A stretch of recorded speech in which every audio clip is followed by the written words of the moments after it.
2022 সালে কাতারে বিশ্বকাপ জেতার পর থেকে মেসিকে মোটামুটি নিয়মিত কয়েকটা কোশ্চেন শুনতে হয়। একটা হচ্ছে 26 বিশ্বকাপ খেলবেন কিনা, কবে অবসর নেবেন, আর একটা হচ্ছে অবসরের পরে কি করবেন। এখন মেসি হচ্ছে ক্লাসিক্যালি এরকম একটা লোক যে ও যদি জানেও আগামীকাল সকালে কি করবে, এইটা হাউ খাউ করে বেড়ানোর লোক না, যে আগামীকাল আমি এই করতে যাচ্ছি, আপনারা সবাই দৌড়ায় আসেন। ওরকম ছেলে না, ওরকম মানুষ না। সে সবসময় একটা অনিশ্চয়তা রাখে। এটা এমন না সে ড্রামা করার জন্য রাখে, সে নিজেই আসলে আগে সার্টেন হতে চায়। ফলে প্রত্যেকটা প্রশ্নের ব্যাপারে সে সবসময় বলছে যে সময় আসলে দেখা যাবে, সময় আসলে দেখা যাবে। গত বেশ কিছুদিন ধরে তাকে এই প্রশ্নটা বেশি ফেস করতে হচ্ছে যে অবসরের পরে কি করবেন। কারণ অবসর তো এখন দেখা যাচ্ছে, 26 বিশ্বকাপ খেলুক বা না খেলুক, খেলবেই। যদি নাও খেলে তাও অবসর, খেললেও 26 বিশ্বকাপের পরে অবসর। খুব বেশি দিন তো আর ক্যারিয়ার নাই, তাহলে অবসরের পরে কি করবে? অনেকেই প্রশ্ন করে, যত জায়গায় ইন্টারভিউ হয় অবসরের পরে কি করবেন, ও সবসময় বিষয়টা এড়ায়। সর্বশেষ মাস ছয়েক আগে দেখলাম একটা প্রশ্নে খুব ইঙ্গিতপূর্ণ একটা কথা বলছে। তাকে ওই প্রশ্নকর্তা একেবারে ঘিরে ধরছিল যে কোচ হবে নাকি কমেন্টেটর হবে, নানা রকম প্রশ্ন। সেখানে সে একটা পর্যায়ে বলছে most probably sporting director or something like that. এর মানে হচ্ছে মেসি আসলে অর্গানাইজার হতে চায়। মেসি স্পোর্টস বিল্ডিং এ, স্পোর্টস কালচার বিল্ডিং এ কাজ করতে চায়। সেই কাজটা কি হতে পারে, কেমন হতে পারে, তার একটা মহড়া সম্ভবত এই ডিসেম্বরে আমরা দেখতে যাচ্ছি। কারণ ডিসেম্বরে মায়ামিতে শুরু হচ্ছে মেসি কাপ। এই মেসি কাপ সাধারণ একটা টুর্নামেন্ট না, ফুটবল টুর্নামেন্ট না, বিশ্বের টপ 8টা ক্লাবের একাডেমি দলকে নিয়ে আন্ডার 16 একটা ফুটবল উৎসব। একটা ফুটবল উৎসব অলরেডি অথরিটি জানাইছেন যে এখানে খেলার চেয়ে অনেক বেশি গুরুত্ব পাবে বাচ্চাদের বিভিন্ন জায়গার ফুটবল কালচারের সঙ্গে পরিচিত করা, ফুটবল নিয়ে নানা রকম ব্যাপারের সঙ্গে তাদেরকে পরিচিত করায় দেওয়া, একটা ফুটবল সেলিব্রেশনের অংশ করা। সেই মেসি কাপটা কেমন হতে যাচ্ছে সেটা একটু আমরা আজকে বলবো, এবং এটা আসলে লং রানে কি করতে যাচ্ছেন, এত বড় বড় একাডেমিকে কানেক্ট করে লং রানে মেসি কি করতে চাচ্ছেন, সেই জিনিসটা আজকে আমরা একটু আলোচনা করব। যেটা শুরুতেই বলতেছিলাম যে তাকে কোশ্চেন করা হয় যে অবসরের পরে কি করবেন। তো লাস্ট যে ইন্টারভিউটা খুব চমকপ্রদ লাগছে, এটা আমেরিকারই কোনো একটা প্রতিষ্ঠানে নেওয়া সম্ভবত ইন্টারভিউ। ওখানে তাকে জিজ্ঞেস করা হচ্ছিল আপনি কি কোচিং করাতে চান। এই হেসে দিয়ে বলছেন না, আমাকে দিয়ে মনে হয় না যে কোচিং হবে, আমি কাজটা এনজয় করব বলে আমার মনে হয় না। বলে আবার নিজে একটা ফুটনোট দিচ্ছে যে এটা আসলে এভাবে নিশ্চিত করে বলা কঠিন, কারণ জিনেদিন জিদান যেদিন রিটায়ার করছিলেন উনি ওই একই কথা বলছিলেন যে উনি এটা এনজয় করেন না। পরে তো দেখা গেছে যে যেটুক সময় কোচিং করেছেন ওইটুক সময় সর্বকালে সেরাদের একজন হয়ে গেছেন। বলে আমি জানি না এটা হবে কিনা। পরে জিজ্ঞেস করা হচ্ছে আপনি কমেন্টেটর হতে চান, বিশ্লেষক হতে চান।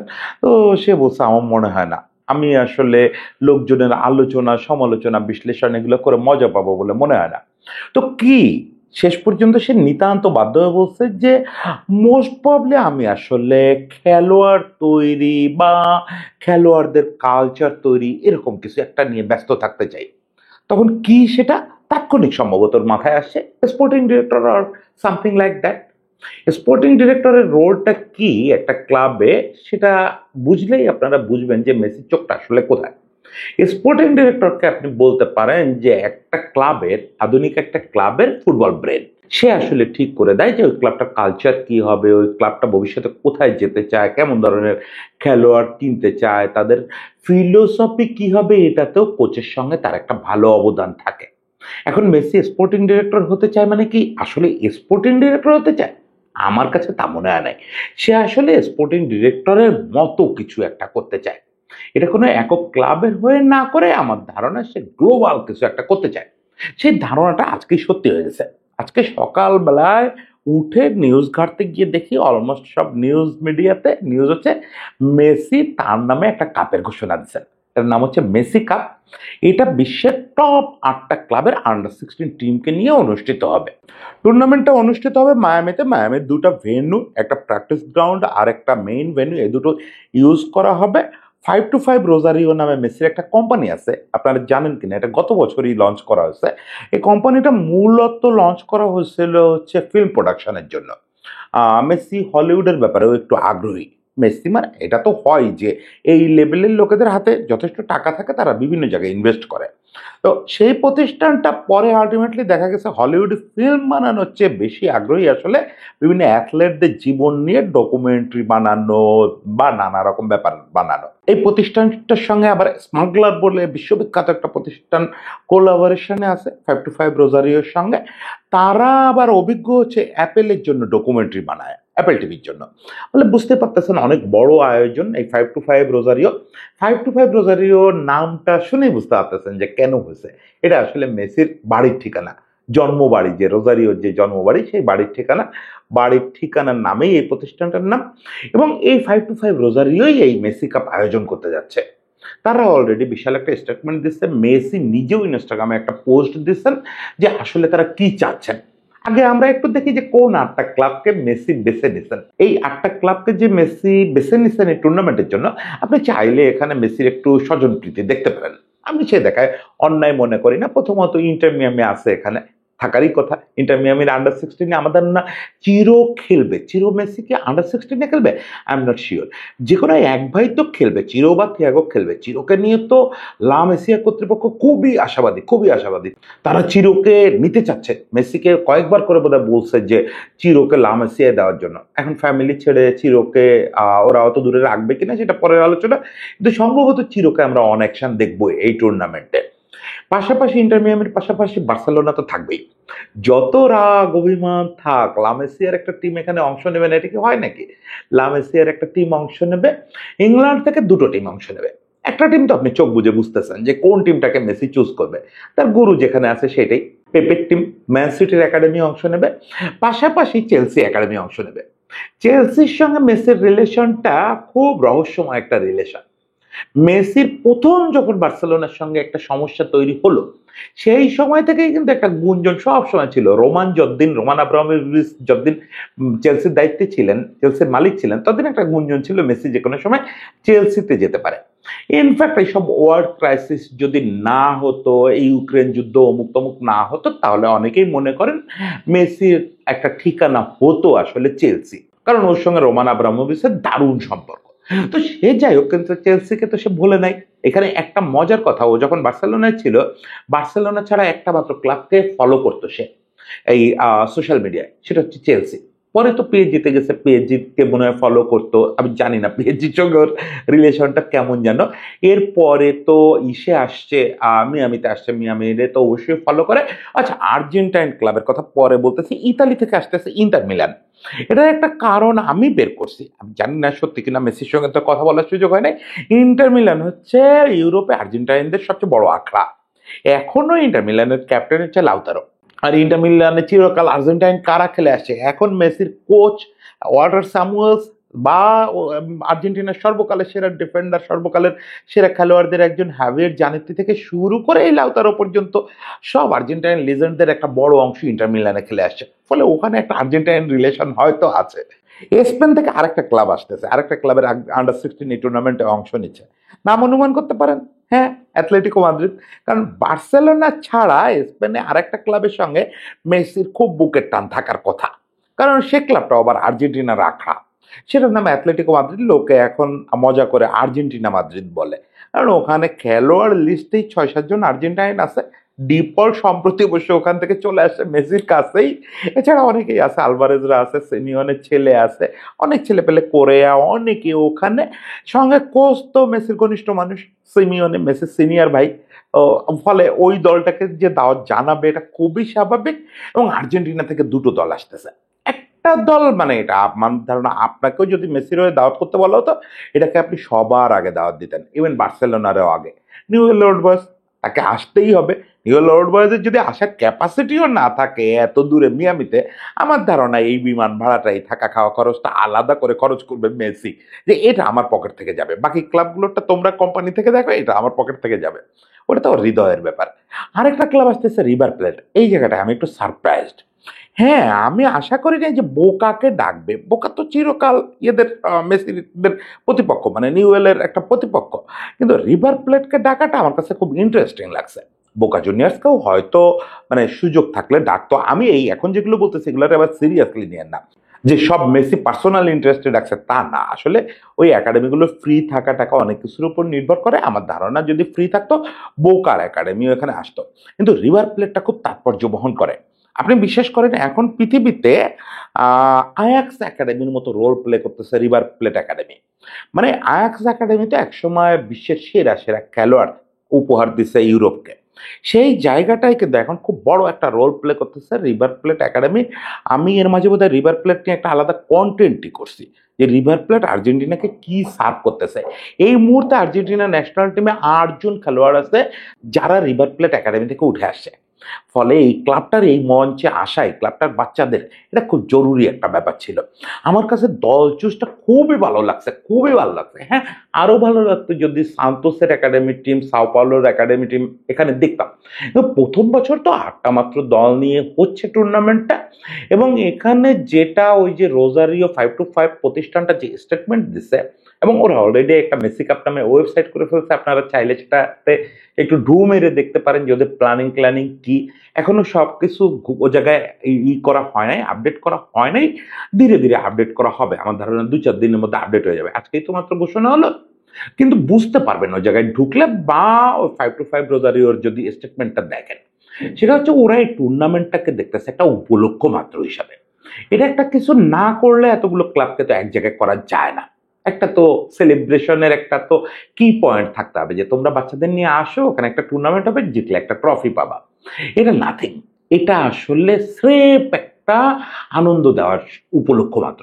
এবং মূলত এই প্রতিষ্ঠানটা এবং মেসি যা চায় সেটা হচ্ছে এই যে 9 থেকে 16 ডিসেম্বর, এই এক সপ্তাহের মতো সময়, এই এক সপ্তাহ যে এই 8টা ক্লাবের বাচ্চারা এখানে থাকবে এই মায়ামিতে, এদেরকে নিয়ে প্রতিদিন প্রতিদিন নানা রকম আয়োজন আছে।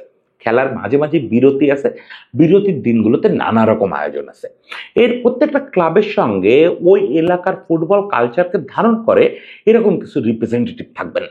তারা আবার বাকি ক্লাবের বাচ্চাদের ওই এলাকার ক্লাব সংস্কৃতি, ফুটবল সংস্কৃতি এগুলো সহজ করে বুঝায় বলবেন, যে আমাদের এখানে এইভাবে খেলা হয়, আমাদের এখানে ফুটবলকে এইটা বলে, আমরা এভাবে করি। বাকি বাচ্চারা এটা শুনবে, বাচ্চাদের মিক্স করা হবে।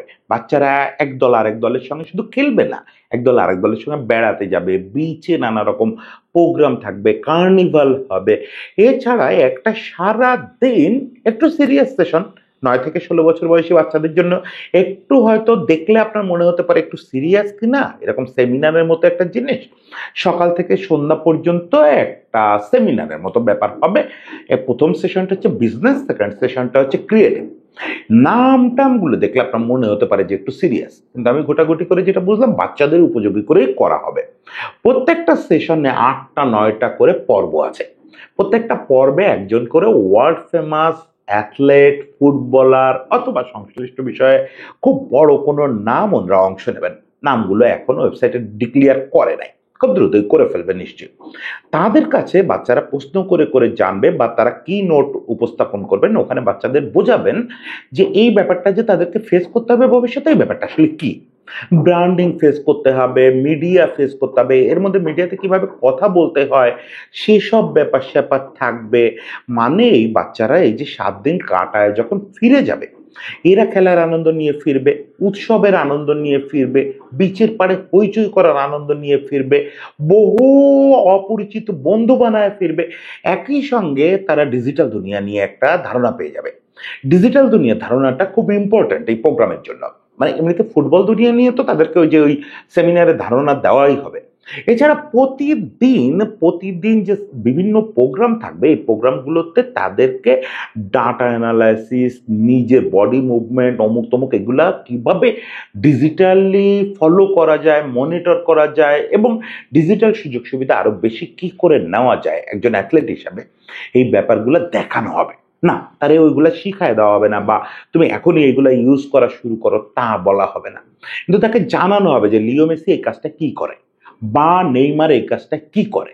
তোমার আইডলকে রোনালদো, শোনো এই দেখো রোনালদো এই সফটওয়্যারটা ইউজ করে, তুমি বড় হয়ে এই সফটওয়্যারটা ইউজ করতে পারবা, এইভাবে চলে এটা। এরকম ভাবে ওদের একটা বড় মোটো হচ্ছে বাচ্চাদেরকে, এই যে অত্যাধুনিক যুগ আসছে, এখন তো প্রতিটা ফুটবলারকে এত কিছু জানতে হয়, ওই যে এর মাঝে পাউ কুভার্সির একটা ইন্টারভিউ পড়তেছিলাম আমি, বার্সেলোনার ডিফেন্ডার। ও হাইল্যান্ড ডিফেন্স বলতে গিয়ে এত সুন্দর করে বিভিন্ন জিনিস বলতেছিল যে অর্কেস্ট্রার সঙ্গে হাইল্যান্ড ডিফেন্সের কি মিল, এবং ডিজিটাল বিভিন্ন টার্ম ইউজ করতেছিল। মানে ওদের এগুলো জানতে হয়। এখন যে ছেলেটা এইগুলো একেবারে জেনে আসে না, শুধু ফুটবলে জেনে আসে, তার জন্য এই আধুনিক ওয়ার্ডটা খুব কঠিন হয়ে যায়, খুব কঠিন হয়ে যায়। প্রেস সামলানো, অমুক তমুক, কত কি শিখতে হয় একটা বাচ্চাকে এই দুনিয়ায় আসতে আসতে। এবং আমার ধারণা লিও মেসি মানুষ হিসাবে এটা অন্য যে কারো চেয়ে বেশি ফিল করছে। একে তো আসছে একেবারে আর্জেন্টিনার অত্যন্ত মফস্বল শহরের অত্যন্ত দরিদ্র একটা পরিবার থেকে। তারপরে আপনারা জানেন যে হরমোন গ্রোথ ডিজিজের জন্য খুব বেশি এক্সট্রোভার্ট ছেলে ছিল না, সবসময় লুকায় থাকা ক্যারেক্টারের একটা বাচ্চা ছিল। ফলে সে যখন এই যে বিশাল একটা দুনিয়ার সামনে মুখোমুখি হয়েছে, আপনারা দেখছেন একটা লম্বা সময় পর্যন্ত 12-13 পর্যন্ত মেসি খুব চুপচাপ একটা ছেলে ছিল, যে আসলে বলাই হচ্ছিল যে ওর ভিতরে লিডারশিপ গুণ নাই। ইভেন 16 সাল পর্যন্ত এ কথা বহু বলা হয়েছে, মেসির ভিতরে লিডারশিপ নাই। অ্যাট লাস্ট মেসিকে নিজেকে ভেঙ্গে চুরে অনেকটা সামনে আনতে হয়েছে না, অনেক কিছু জানতে হয়েছে, অনেক কিছু শিখতে হয়েছে, শিখেছে, ইন্ট্রোভার্ট থেকে এক্সট্রোভার্ট হয়ে গেছে।